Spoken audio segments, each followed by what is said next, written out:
अस्सलाम वालेकुम। चले अब हम लोगों ने पल्मोनोलॉजी शुरू करनी है। पल्मोनोलॉजी में सबसे पहले हमारे पास सार्कोइडोसिस और टीबी के डिफरेंसेस उसने बताए हुए हैं।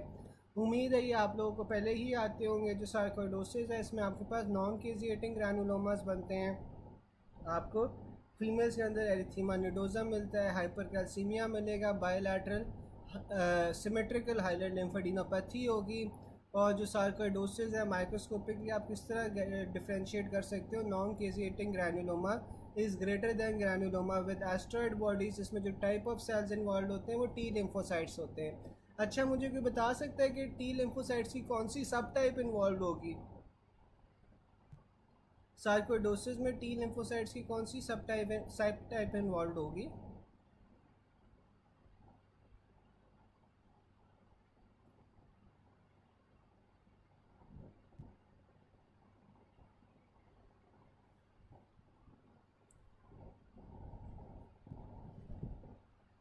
बिल्कुल, हेल्पर टी सेल्स या CD4 टी सेल्स आपके पास इन्वॉल्व होते हैं। अच्छा, मुझे कोई बता सकता है कि लॉफ्ग्रेन सिंड्रोम में क्या होता है? लॉफ्ग्रेन सिंड्रोम में क्या होगा?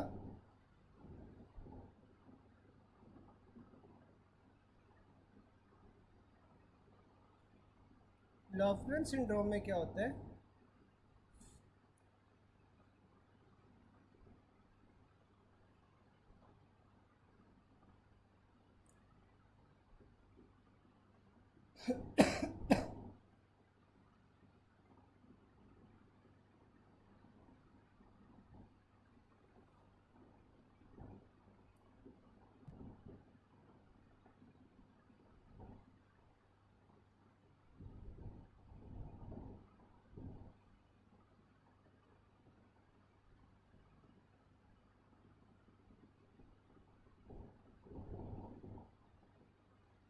जो लॉफ्ग्रेन सिंड्रोम होता है that is a acute clinical presentation of systemic sarcoidosis.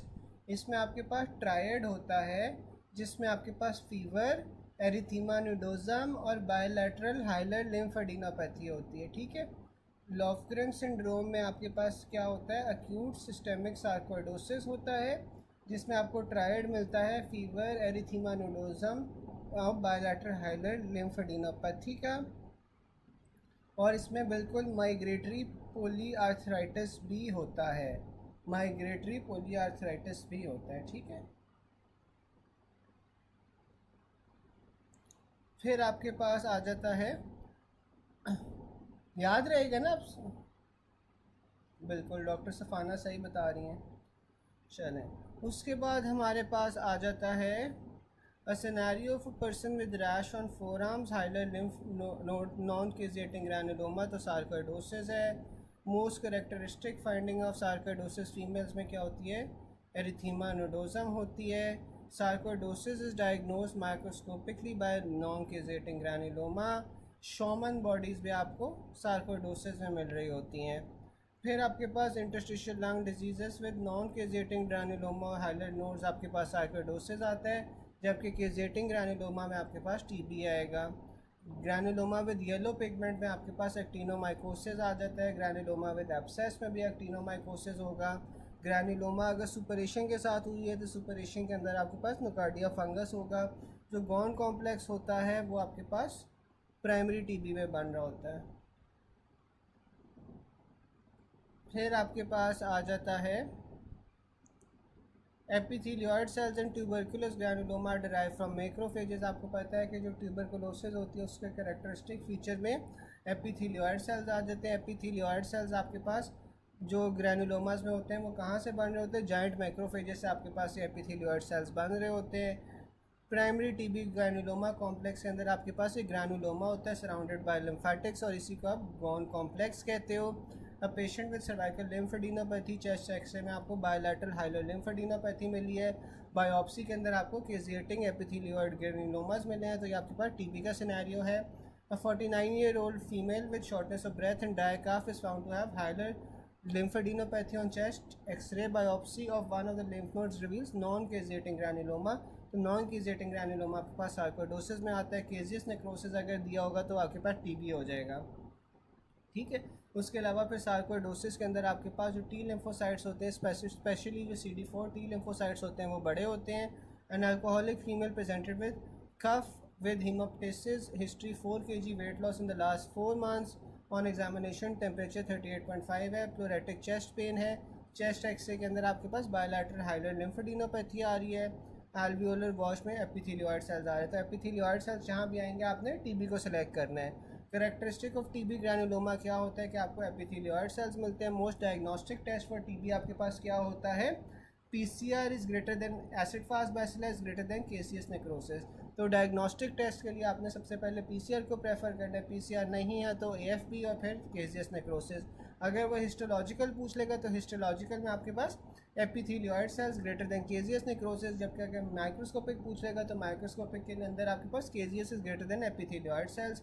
Definitive diagnosis के लिए आपने स्पूटम AFPs देखना है। इनिशियल टेस्ट क्या होगा, चेस्ट एक्सरे होगा, जबकि आपके पास कैरेक्टरिस्टिक या डायग्नोस्टिक ऑफ ग्रैनुलोमा क्या होगा, एपिथेलियोइड सेल्स आ जाएंगे।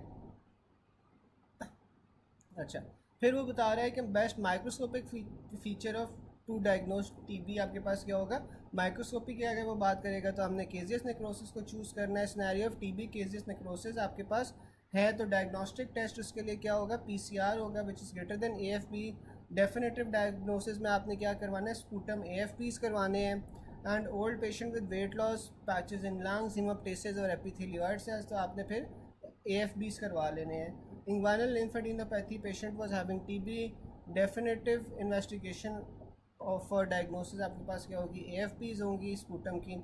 अ boy came from Afghanistan with discharging sinus in the lateral neck with night sweats and fever, culture shows no growth. Next confirmatory test में आपने क्या करना है, बायोप्सी करना है। बायोप्सी नहीं होगी तो फिर आप जेडन स्टेनिंग भी कर सकते हो। AFB is non resistant non capsulated, जो क्योंकि इसमें आपके पास सेल वॉल ग्लाइकोप्रोटीन्स होती है, इसमें सेल मेम्ब्रेन्स नहीं होती। Which of the following is there is lymphocytosis, तो टीबी में आपके पास लिम्फोसाइटोसिस होती है। अब वो बता रहा है कि नेज़ल लीजन है, हाइलर लिम्फ नोड्स इन्वॉल्व हैं, AFP पॉजिटिव है तो ये आपके पास लेप्रेसी होता है। जो लेप्रेसी होता है वो आपके पास नेज़ल एरिया और ऑर्बिट ऑफ आई वाले एरिया को इन्वॉल्व कर रहा होता है। हिस्टोपैथोलॉजी में आपको लैंगहैन सेल्स मिलते हैं टीबी लेप्रे में, और इनिशियल टेस्ट आपके पास क्या होता है, नेज़ल स्क्रैपिंग होती है। यहाँ तक यार किसी को कोई बात ना समझ आई हो, यहाँ तक कोई पॉइंट ना समझ आया हो?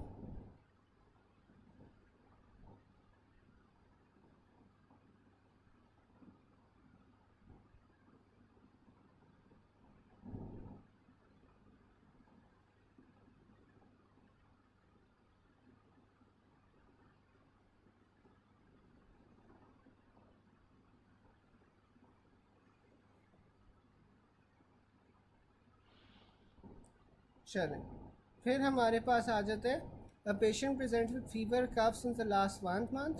बायोप्सी में आपको एपिथेलियोइड सेल्स मिले हैं, एक्सरे में आपको डिफ्यूज नोडुलर ओपेसिटीज़ मिली हैं, तो आपके पास ये क्या होगा, टीबी होगा।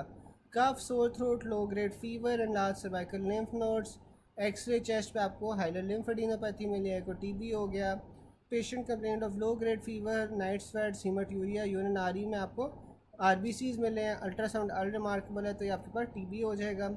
Antibodies in TB are bound to cell, तो टीबी में आपके पास सेल बाउंड एंटीबॉडीज़ आती हैं। A patient took ATT drugs for 2 months, now presented moderately elevated ESR level, तो ये आपके पास क्या होगा, super impose acute bacterial infection होगी। फाइंडिंग ऑफ पल्मोनरी टीबी क्या होता है कि आपको primary focus in parenchyma with involvement of regional lymph nodes, Ghon complex जौन सा होता है वो प्राइमरी टीबी में आपको मिलता है। Most likely cause of negative Mantoux test in a patient with TB would be immunosuppressive therapy. अगर आप टीबी वाला पेशेंट जौन सा वो इम्यूनोसप्रेसिव थेरेपी ले रहा है तो उसमें आपके पास ये जो मॉन्टॉक्स टेस्ट है या एंटी ट्यूबरकुलिन टेस्ट है वो नेगेटिव होता है। Regarding pulmonary TB what is true involves the posterior segment of the upper lobe lung. A man working in mine came with history of low grade fever cough, x ray पे आपको left apical consolidation मिल रही है, Mantoux test positive है तो ये आपके पास TB होगा। फिर आपने एंटी ट्यूबरकुलिन ड्रग्स जौन सी होती है उसका टेबल कर लेते हैं। इसमें आपके पास सबसे पहले आइसोनियाज़िड आ जाती है।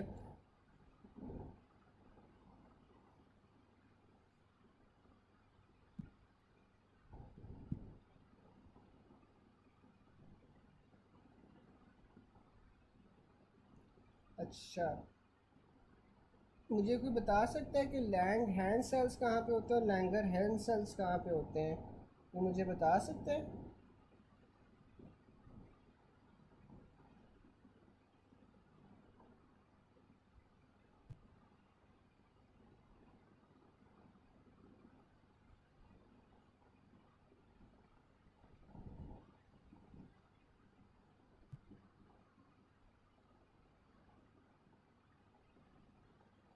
जो आपके पास लैंग हैंड सेल्स होते हैं ना, लैंग हैंड सेल्स जो से होते हैं वो आपके पास टीबी में होते हैं, टीबी लेप्रे में होते हैं।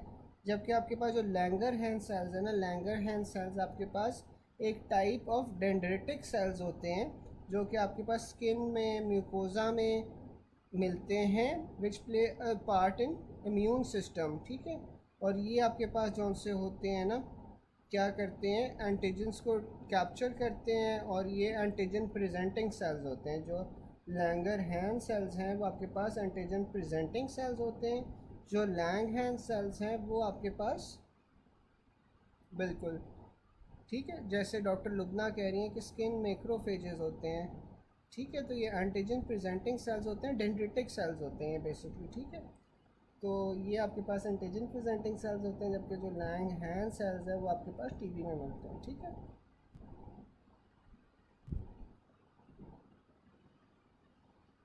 फिर आपके पास आ जाता है एंटी ट्यूबरकुलिन थेरेपी।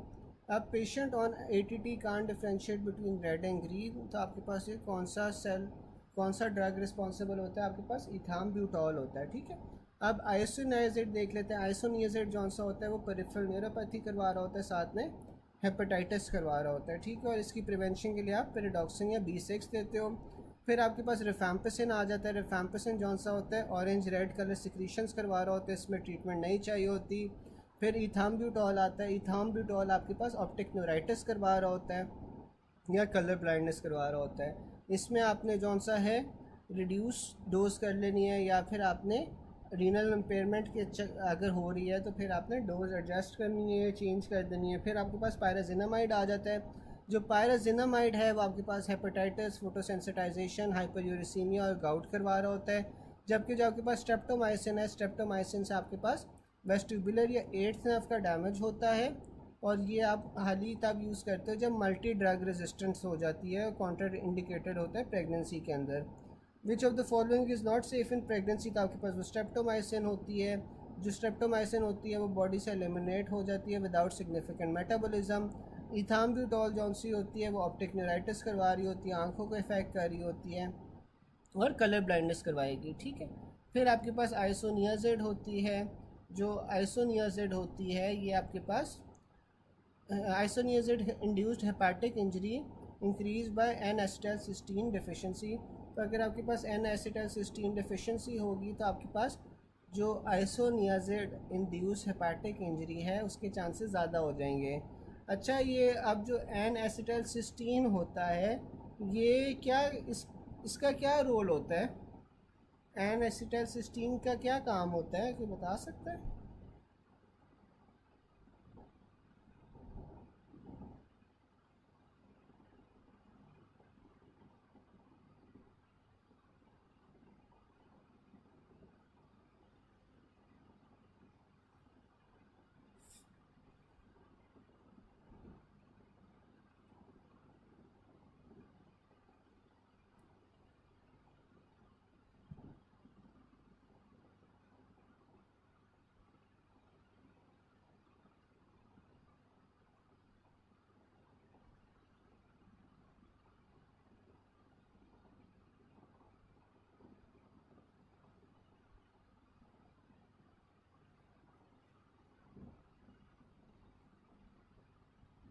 बिल्कुल।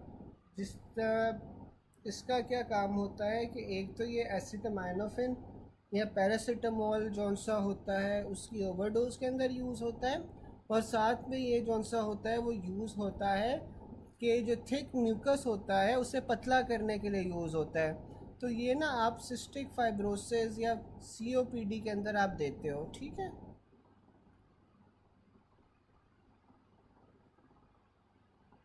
तो ये म्यूकोलिटिक भी होता है और साथ में आप इसे पॉइजनिंग में भी दे सकते हो, पैरासीटामोल, ठीक है। फिर आपके पास आ जाता है peripheral neuropathy in TB is prevented by giving vitamin B6।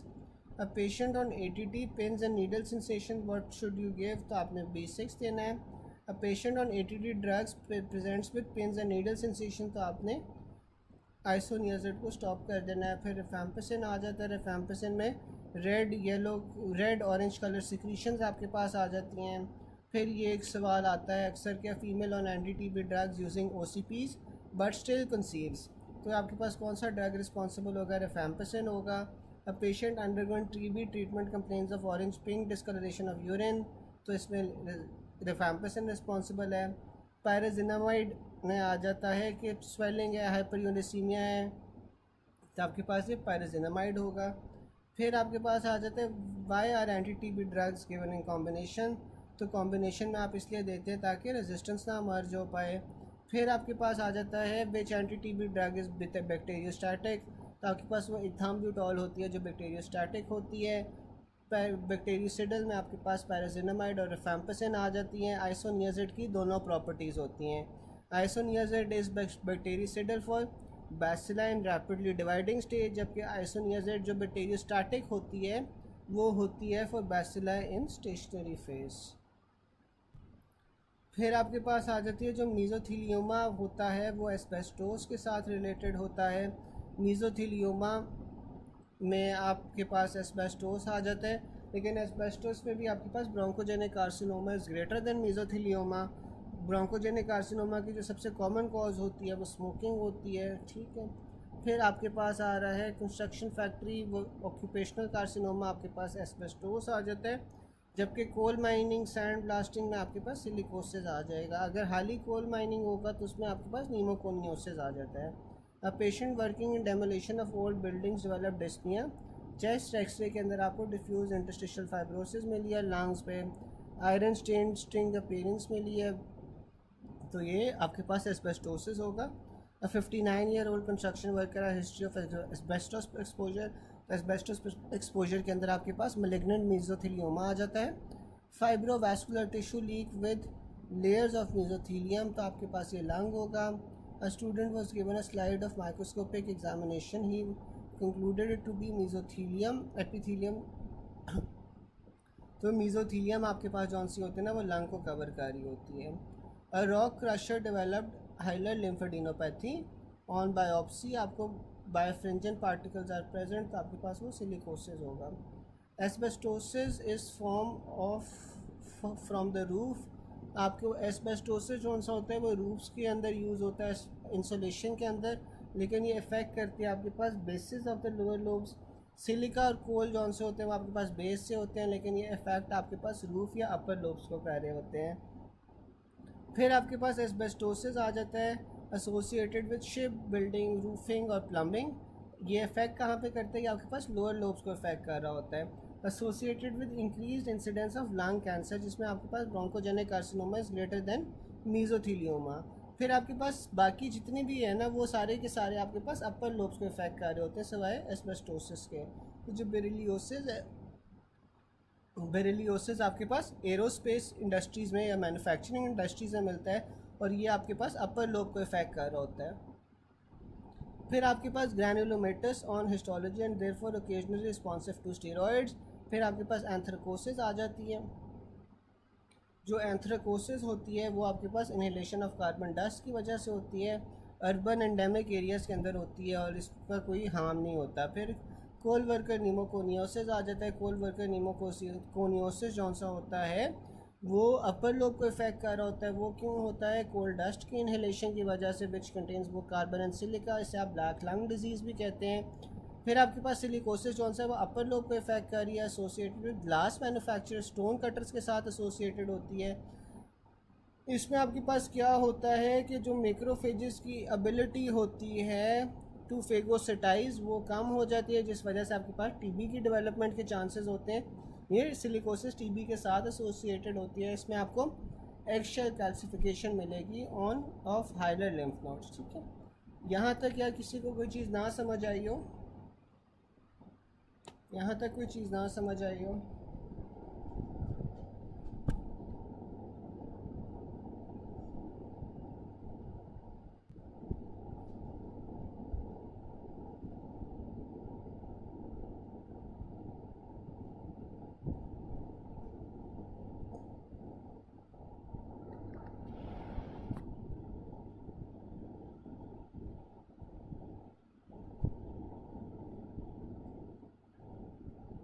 लो मैं जल्दी जल्दी पढ़ रहा हूँ, तो अगर किसी को कुछ नहीं समझ आती ना तो आप पूछ लिया करो यार, मैं रोक के जॉन से ना फिर जवाब दे दूँगा, ठीक।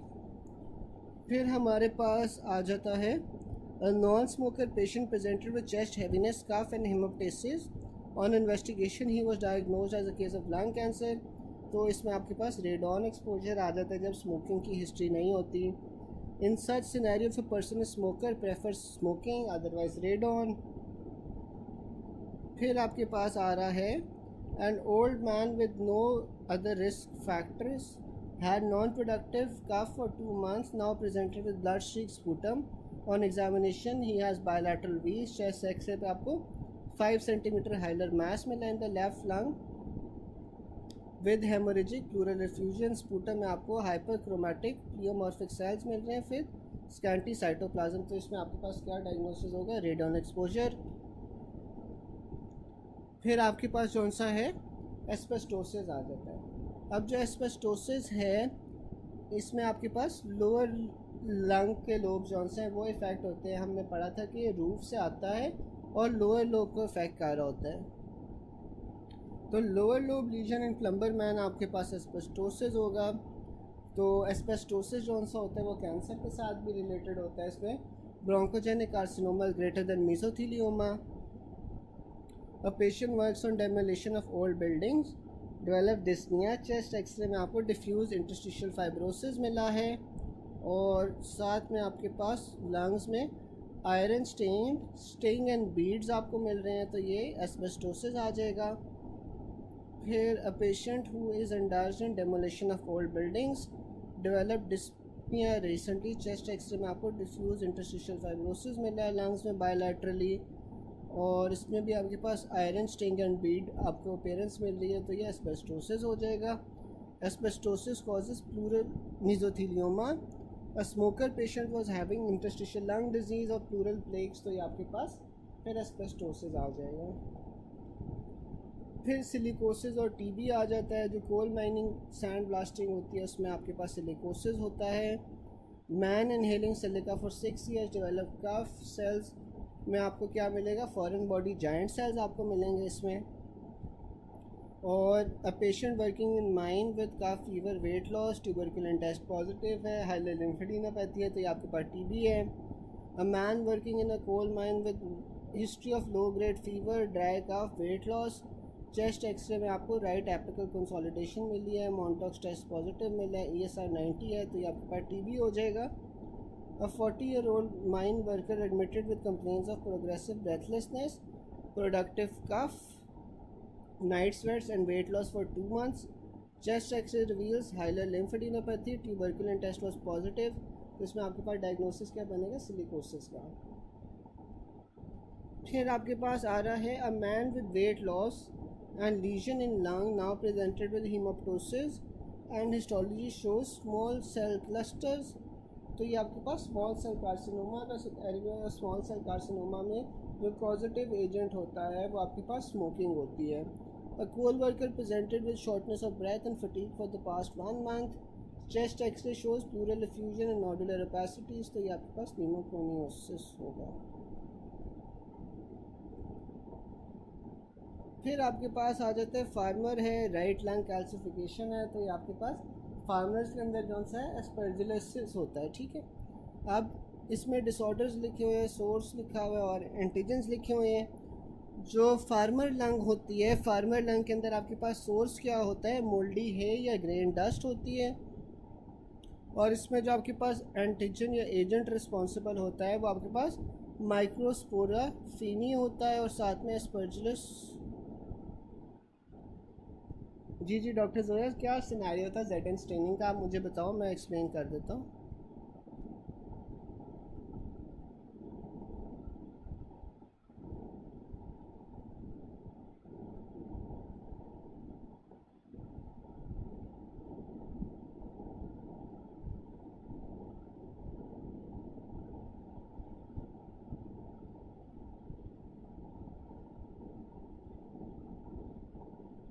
अच्छा, जब आपके पास जेड एन स्टेनिंग होती है ना, जेड एन स्टेनिंग आपके पास होती ही एसिड फास्ट बैसिलाई को डिटेक्ट करने के लिए है।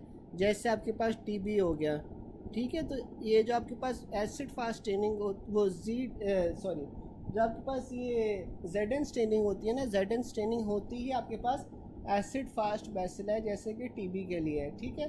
क्योंकि जो टीबी होता है ना, टीबी आपके पास ये जो नॉर्मली बेजोफिलिक या इयोसिनोफिलिक आपके पास ये जो नॉर्मल स्टेन्स होती है, इनके साथ ये स्टेन नहीं हो रहा होता, ठीक है। क्यों नहीं स्टेन हो रहा होता? क्योंकि इसमें आपके पास सेल मेम्ब्रेन प्रेजेंट नहीं होती, तो इसलिए फिर आप जो सा इसमें जेड स्टेनिंग करवाते हो।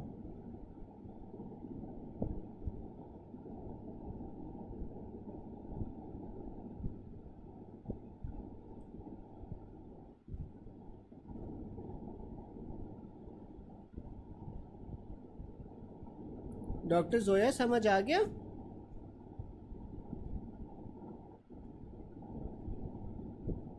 अच्छा, फिर आगे हमारे पास आ जाता है कि फार्मर राइट लंग कैल्सिफिकेशन हो रही है फार्मर में, तो ये आपके पास एस्परजिलोसिस होगा। अब जो आपके पास फार्मर लंग होती है ना, फार्मर लंग में आपके पास सोर्सेज क्या क्या होते हैं? इसमें आपके पास मोल्डी हे होती है, साथ में ग्रेन डस्ट होती है। इसमें जो आपके पास एंटीजन होता है दैट इज़ माइकोस्पोरा फीनी, और साथ में आपने एस्परजिलस फ्यूमिगाटस को याद रखना है। फिर आपके पास बर्ड फैंसियर लंग आ जाती है। जो बर्ड फैंसियर लंग होती है, इसमें आपके पास जो सोर्स होता है वो एवियन एक्सक्रीटा होता है, प्रोटीन्स होती हैं, और साथ में बर्ड्स के फेदर्स होते हैं। और इसमें आपके पास जो एंटीजन होता है, एंटीजन में आपके पास एवियम सीरम प्रोटीन्स आ जाते हैं। फिर बिसिनोसिस आ जाते हैं। जो बिसिनोसिस होता है वो टेक्सटाइल इंडस्ट्रीज़ में होता है, और इसमें जो एंटीजन या सोर्स होता है वो आपके पास एंटीजन या एजेंट होता है वो कॉटन डस्ट होती है।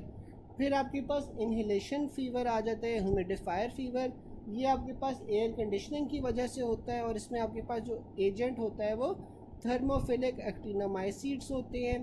फिर माल्ट वर्कर्स में आ जाता है। माल्ट वर्कर्स में क्या डिसऑर्डर होता है? एंटीजन आपके पास एस्परजिलस क्लोवाटस होता है, ठीक है। एस्परजिलस क्लोवाटस कौन सा है? वो माल्ट वर्कर्स में होगा, जबकि जो एस्परजिलस फ्यूमिगाटस है वो आपके पास फार्मर लंग में होगा। अच्छा, अब इनमें आपको इयोसिनोफिलिया नहीं मिलता, सिवाय आपके पास जो एलर्जिक ब्रोंकोपल्मोनरी एस्परजिलोसिस होता है उसके अंदर आपको इयोसिनोफिलिया मिलेगा, ठीक है। साथ में ये एसोसिएटेड होता है एस्थमा सिस्टिक फाइब्रोसिस के साथ, और इसमें आपके पास हाइपर सेंसिटिविटी रिस्पॉन्स होता है इन द लंग म्यूकस, जहाँ पे आपके पास फिर एस्थमा और सिस्टिक फाइब्रोसिस के अंदर आपके पास थिक स्पूटम होगा, साथ में आपके पास इयोसिनोफिलिया होगा और ब्रोंकिएक्टेसिस होगी। अच्छा यार, इसके एमसीक्यूज़ आप 1 मिनट लेके पढ़ो। अगर एमसीक्यूज़ में कोई चीज़ पूछनी है तो फिर आप लोग बताओ, कोई चीज़ नहीं समझ आ रही तो आप एमसीक्यूज़ 1 मिनट लो और पढ़ लो ज़रा, मैं तब तक पानी पी लेता हूँ।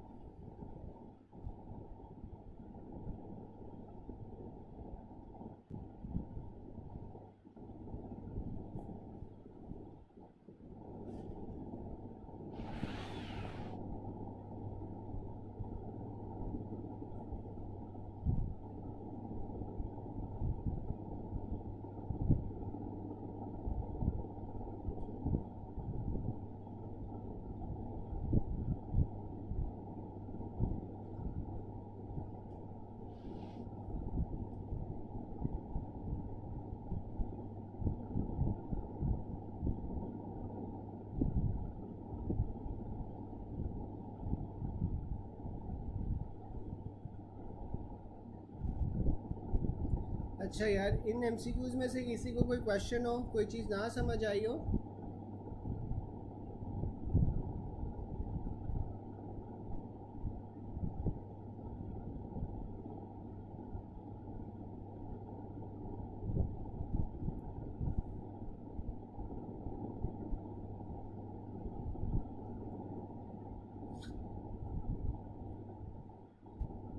चलो गुड। अच्छा, अब देखो यार, इसी तरह होगा कि आप देखो, अब आपने रफ़ी जॉन से वो 2 बार तो पढ़ ली होगी, या कई लोगों ने 3 बार पढ़ ली होगी, तो अब जॉन से ना आपको मैक्सिमम चीज़ें आती होंगी। हाँ, हो सकता है कुछ पॉइंट्स हों जो ना समझ आ रहे हो, या कोई थोड़ी थोड़ी चीज़ें हों जो रिपीट नहीं होती, उन चीज़ों को अब आपने फोकस करना है हाली, ताकि आपको रफ़ीला ना मज़ीद अच्छी तरह आ सके। और this will differentiate you from other candidates जिन्होंने एक आध बार पढ़ी होगी रफ़ीला, या सही तरह उन्होंने रफ़ीला नहीं पढ़ी होगी। ठीक है, तो इस तरह के ना बहुत सारी चीज़ें आती हैं जो रिपीट नहीं हुई या फिर जो इस तरह लिखी हुई है कि आपको नहीं याद होता। तो अब आपने इतनी बार रफ़ीला पढ़ी है तो आप लोगों को ना जो माइनर चीज़ें वो आनी चाहिए। ठीक है,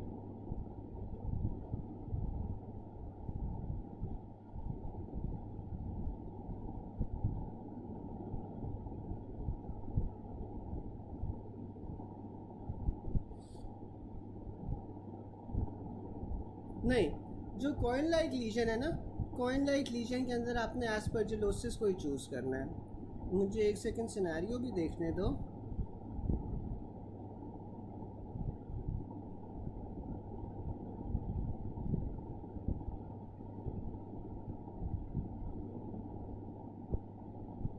अच्छा, अब इस तरह है डॉक्टर साहब के ना, जो आपके पास कॉइन लाइक लीजन है, डेफिनेटली उसके साथ ना और भी कुछ ना कुछ दिया होगा।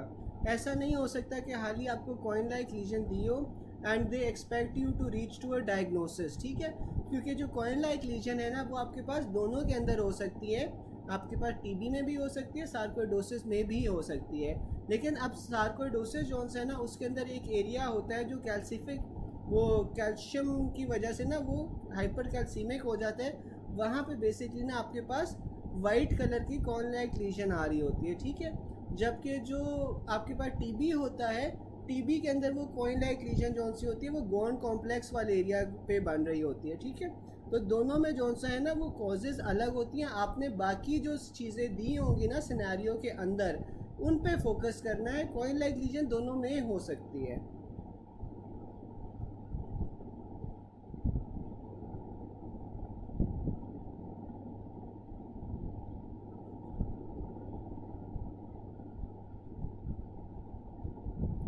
अच्छा डॉक्टर डॉक्टर अमील, इसमें आपको 10th वाला पॉइंट जौन सा है इसमें क्या है कि देखें, हाँ, जैसे आप फार्मर आ गए तो फार्मर के अंदर आपके पास एस्परजिलोसिस होगा। ठीक है ना, तो ये आपने ना बाकी जो उसके साथ एसोसिएटेड चीज़ें दी होंगी उससे आपने डायग्नोज करना है कि एस्परजिलोसिस है या टीबी है। टीबी के अंदर एक मुख्तलिफ़ किस्म की हिस्ट्री होगी, एस्परजिलोसिस में आपके पास इस मुख्तलिफ़ किस्म की हिस्ट्री होगी। ठीक है ना, लेकिन कॉइन लाइक लीजन दोनों में हो सकती है। अच्छा, थैंक यू डॉक्टर जोया। अच्छा, अब आपके पास डॉक्टर अमील इस तरह है कि ये देखो 12 ईयर ओल्ड चाइल्ड है, presents with cough and wheezing for the last 7 years. ठीक है, एक्सरे पे आपको बायोलैटरल ब्रोंकियोक्टेसिस मिल रहा है, एग्जामिनेशन पे आपको थिक स्पूटम मिल रहा है और उसमें इयोसिनोफिल्स हैं, तो ये एस्परजिलोसिस है। अच्छा, अब डॉक्टर अमील आप ये बता सकते हो कि एस्परजिलोसिस तो है, लेकिन ये कौन से किस्म का एस्परजिलोसिस होगा?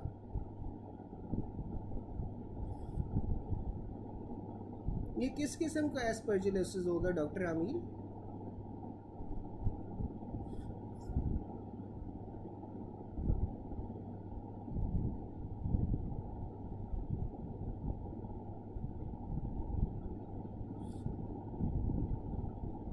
बिल्कुल, एलर्जिक ब्रोंकोपल्मोनरी एस्परजिलोसिस होगा, क्योंकि इसके अंदर आपके पास ब्रोंकियोक्टेसिस हो रही है, साथ में आपको इंक्रीज्ड इयोसिनोफिल्स मिल रहे हैं। ठीक है, थिक स्पूटम मिल रहा है जो कि आपके पास सिस्टिक फाइब्रोसिस के अंदर होता है। ठीक है ना, और चाइल्ड है उसकी हिस्ट्री दी हुई है, कफ है, वीजिंग है फॉर द लास्ट 7 ईयर्स। ठीक है, तो ये आपके पास फिर एलर्जिक ब्रोंकोपल्मोनरी एस्परजिलोसिस का सिनेरियो बन रहा है। बिल्कुल डॉक्टर लुबना, जो इनऑर्गेनिक डस्ट होती है वो लंग्स की फाइब्रोसिस करवा रही होती है। ठीक है, फाइब्रोसिस क्या होता है कि आपके पास जो लंग का फंक्शनल पैरेन्काइमा होता है ना उसके ऊपर आपके पास फाइब्रोसिस हो जाता है। वो आपके पास जो एरिया है वहाँ पे स्कार फॉर्मेशन हो जाती है। ठीक है, वो आपके पास उस तरह फिर काम नहीं कर पाता। तो जब आपके पास over a long period of time आपके पास इनऑर्गेनिक डस्ट से एक्सपोजर होता रहे लंग्स में, तो वहाँ पे आपके पास फिर फाइब्रोसिस हो जाएगा। ठीक है। अच्छा, एक तो बता दिया डॉक्टर लुबना ने इनऑर्गेनिक डस्ट जो लंग की फाइब्रोसिस करवा रहा है। और कौन कौन सी कंडीशंस हो सकती हैं जिसमें आपके पास लंग का फाइब्रोसिस हो रहा है, कोई बता सकता है चैट बॉक्स में?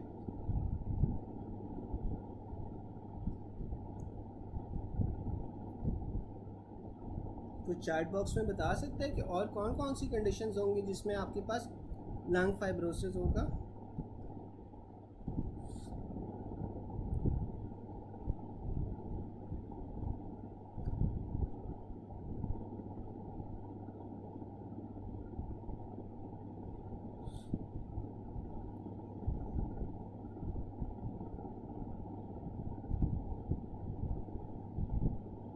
हाँ बिल्कुल, पास टीबी निमोनिया में हो सकता है, और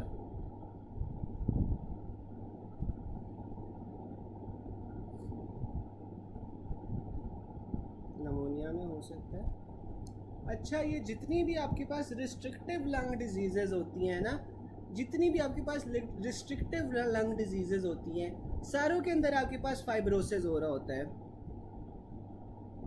बिल्कुल टीबी की भी बात हो सकता है, लेकिन ये जितनी भी रिस्ट्रिक्टिव लंग डिजीज़ेज़ हैं ना, ये जो अभी हमने ऊपर पढ़ी हैं, जो ऑक्यूपेशनल एसोसिएटेड होती हैं, इन सारों में आपके पास फाइब्रोसिस होता है। ऑब्स्ट्रक्टिव में तो ये होता है ना कि ऑब्स्ट्रक्टिव में आपके पास एयरवे ब्लॉक हो जाता है, लेकिन जितनी भी आपके पास रिस्ट्रिक्टिव लंग डिजीज़ेज़ हैं, सारी की सारी रिस्ट्रिक्टिव लंग डिजीज़ेज़ में आपके पास लंग फाइब्रोज हो जाएगा। ठीक है।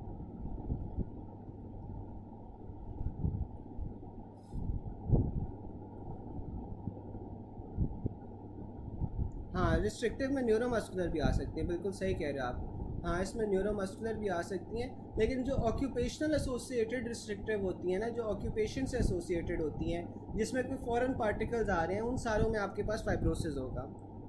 सही कह रहे हो आप कि इसमें आपके पास न्यूरोमस्कुलर भी आ सकते हैं, लेकिन जो ऑक्यूपेशन से एसोसिएटेड होगी ना रिस्ट्रिक्टिव लंग डिजीज़, उन सब में आपके पास वो होगा। ठीक है।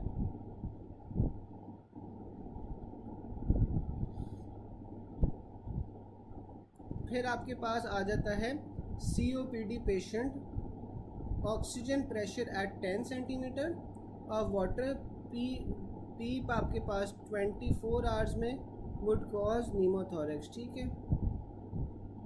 फिर आपके पास प्राइमरी स्पॉन्टेनियस आ रहा है, सेकेंडरी स्पॉन्टेनियस आ रहा है, ट्रोमेटिक आ रहा है और टेंशन नीमोथोरेक्स आ रहा है। अब जो आपके पास प्राइमरी स्पॉन्टेनियस नीमोथोरेक्स है, इसमें क्या होता है कि जो एपिकल ब्लैब्स है या सिस्ट है, वो आपके पास अमूमन रप्चर कर जाते हैं। ये आपके पास टॉल थिन यंग मेल्स में हो रहा होता है।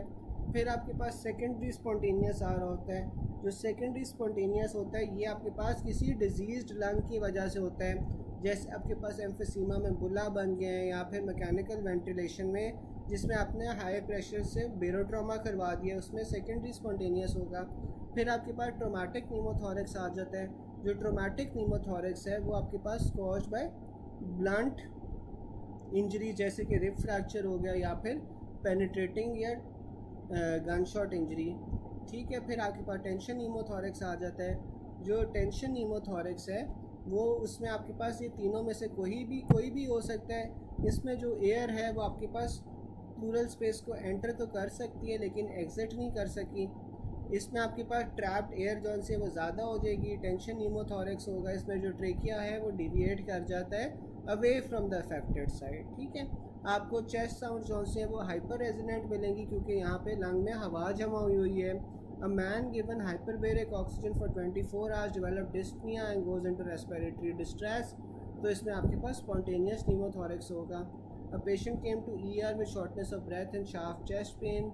On examination, no air entry on the right side, hyperresonant आपको मिला है। Percussion में चेस्ट जौन सी है वो आउटवर्ड स्प्रिंग कर दी है, जो लंग है वो अंदर की तरफ कोलैप्स कर गया है। ट्रेकिया जौन सा वो लेफ़्ट पे डिविएट हुआ है, तो ट्रेकिया ऑपोजिट साइड पे डिविएट हुआ होता है, तो इसका मतलब है कि राइट साइडेड नीमोथोरेक्स है। Greatest chances of नीमोथोरेक्स formation while inserting CVP विया विच रूट, तो अगर आप CVP राइट सबक्लेवियन से डालोगे तो आपके पास ग्रेटेस्ट चांस होगा डेवलपिंग नीमोथोरेक्स। फाइंडिंग ऑफ पूरा रप्चर्ड इन नीमोथोरेक्स क्या होता है कि आपके पास लंग का अंदर की तरफ कोलैप्स होता है, जबकि जो चेस्ट वॉल है वो बाहर की तरफ स्प्रिंग कर जाती है। A man given hyperbaric oxygen for 24 hours develops dyspnea and goes into respiratory distress. Most likely cause is spontaneous pneumothorax. Regarding right sided pneumothorax क्या होता है कि इसमें आपके पास एटमॉस्फेरिक का जो प्लूरल प्रेशर है वो इक्वल हो जाता है, ठीक है। एक सेकंड मुझे देखने दो रहता कितना है।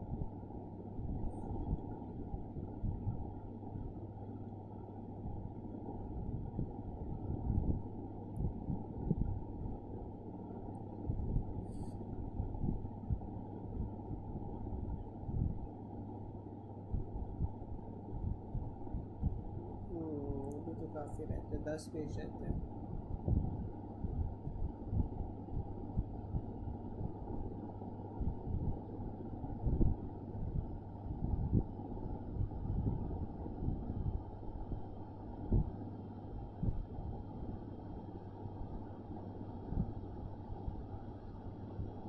चलें, फिर हमारे पास आ जाता है 30-year-old man had a road traffic accident and sustain fracture of femur.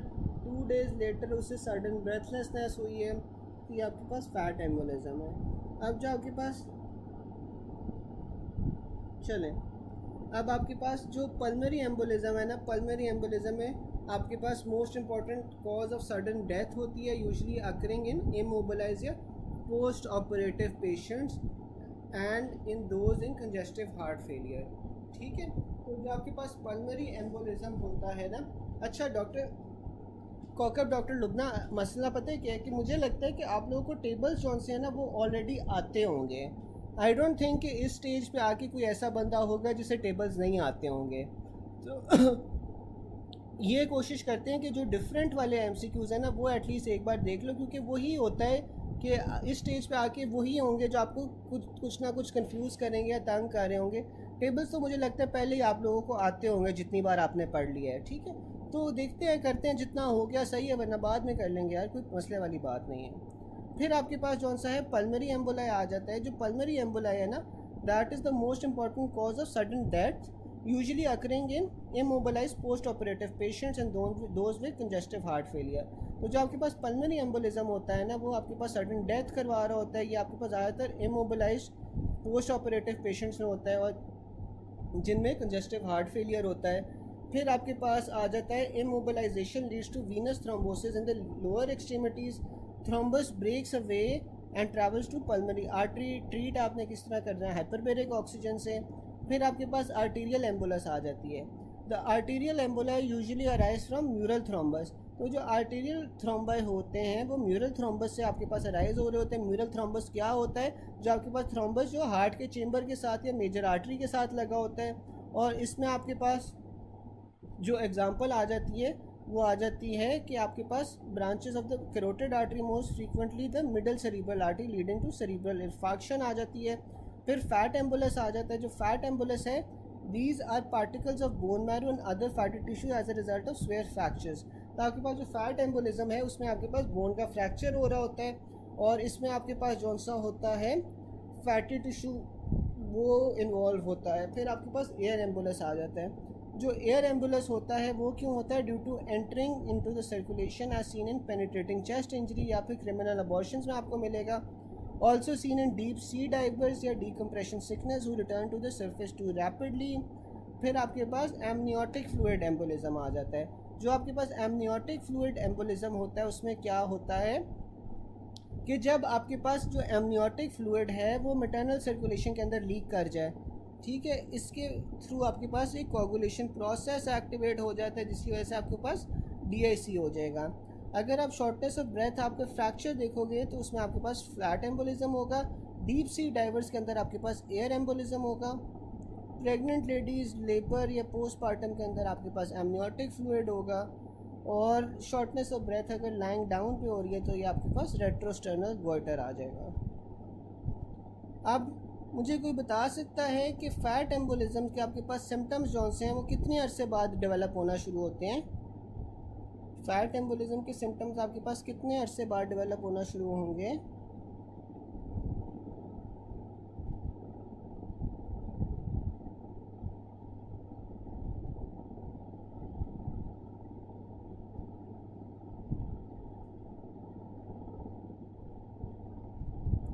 After 12 hours, ठीक है।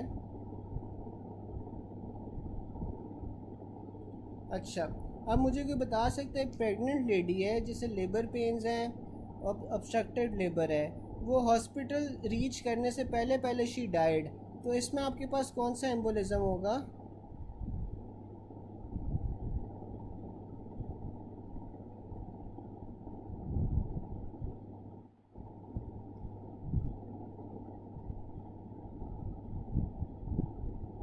अच्छा, आप मुझे कोई बता सकते हैं कि फ़ीमेल अगर ओरल कॉन्ट्रासेप्टिव पिल्स ले रही है, तो ओरल कॉन्ट्रासेप्टिव पिल्स से आपके पास कौन से टाइप ऑफ एम्बोलिज्म के चांसेस ज़्यादा हो जाते हैं? ओरल कॉन्ट्रासेप्टिव पिल्स से आपके पास कौन से एम्बोलिज्म के चांसेस ज़्यादा हो जाएंगे?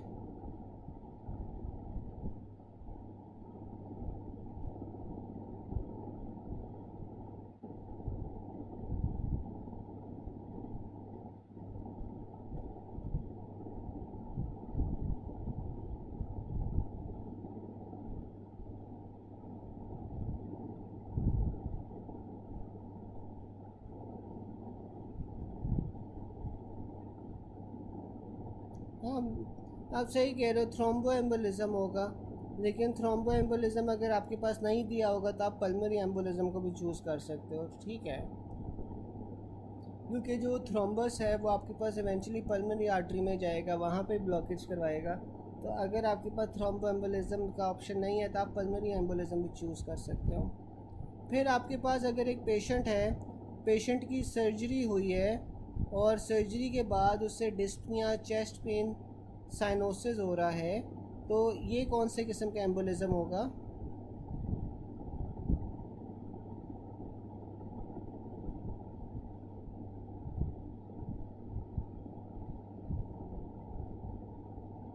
बिल्कुल पल्मोनरी एम्बोलिज्म होगा। फिर a 55-year-old female known case of hematological disease admitted to the hospital with history of sudden onset of severe dyspnea। Echo के अंदर आपको पल्मोनरी हाइपरटेंशन मिली है, आपके पास बेस्ट पॉसिबल कॉज क्या हो सकता है उसके कंडीशन का, तो वो रिपीटेड पल्मोनरी एम्बोलिज्म्स हैं, ठीक है। Volume of air needed to cause air embolism आपके पास 100 cc होती है। 20-year-old male with dyspnoea on lying down, तो आपके पास ये रेट्रोस्टेनल गोइटर होगा। पल्मोनरी एम्बोलिज्म क्लिनिकली साइलेंट होता है, और जो कैप्नोमीटर होता है is use to major PCO2, और साथ में वो आपके पास एयर एम्बोलिज्म के अंदर भी कैप्नोमीटर यूज़ हो सकता है, ठीक है। जो कैप्नोमीटर है वो आपके पास PCO2 भी बताता है और साथ में एयर एम्बोलिज्म के अंदर भी यूज़ करते हैं। फिर आपके पास आ रहा है कि a 30-week pregnant lady encountered fracture of femur in RTA, died after 5 days, तो most likely cause of death क्या होगी? फैट एम्बोलिज्म होगी। As discuss above, here are two scenarios. अगर एक प्रेग्नेंट लेडी है, she could have amniotic fluid embolism but also has fracture, तो fat embolism भी हो सकता है। अगर तो वो फ़ौरन जौन सा हॉस्पिटल जाते जाते जौन सा शी डाइड, तो तब आपके पास एमनियोटिक फ्लूइड एम्बोलिज्म होगा, क्योंकि जो फैट एम्बोलिज्म होता है उसके सिम्टम्स में आपको 12 से 72 आवर्स लगते हैं, ठीक है। अच्छा, मुझे कोई बता सकता है कि 42th डेथ क्या होती है? 42th डेथ क्या होगी?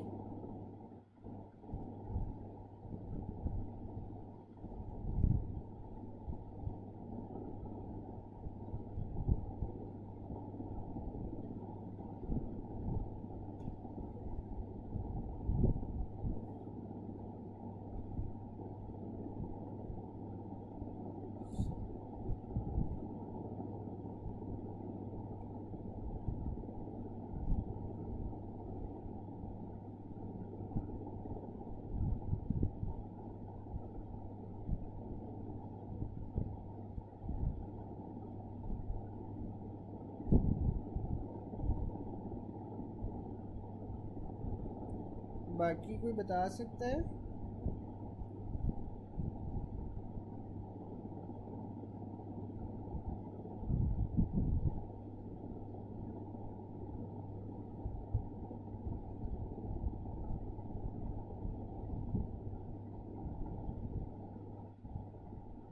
जो 42 डेथ होती है ना, वो आपके पास डेथ होती है डेट अकर्स बाय चांस या accident rather than through intentional means या नेचुरल कॉजेज़, ठीक है।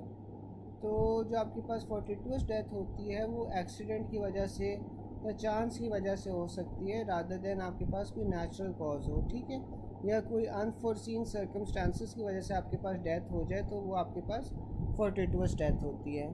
तो यही उसने लिखा हुआ है कि 23 वीक्स प्रेग्नेंट वुमेन है, died in RTA, type of death क्या होगी, 42 डेथ होगी। फिर आपके पास आ रहा है young mail had RTA which resulted in femur fracture, he died 5 days later। Autopsy पे आपको सेरिब्रल पटिकिए मिल रहे हैं तो ये आपके पास फैट एम्बोलिज्म होगा। 45-year-old में presented with 2 ER with pelvic fracture और इन RTA, तो आपके पास शॉक का सबसे कॉमन कॉज क्या होगा, एक्सेसिव ब्लड लॉस होगा। यहाँ तक यार किसी को कोई बात ना समझ आई हो?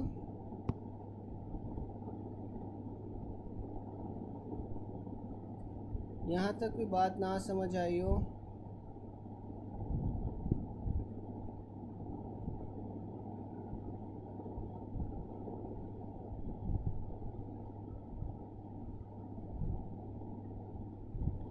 अच्छा यार, इस तरह है कि I have to go somewhere at 10, तो मुझे आप लोग बता सकते हो कि आप खुद करोगे या ये हम कल कंटिन्यू करें?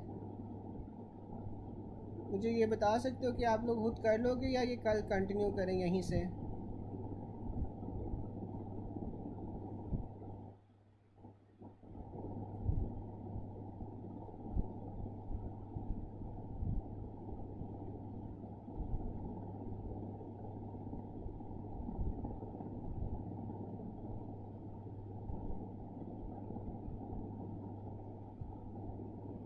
कंटिन्यू करें?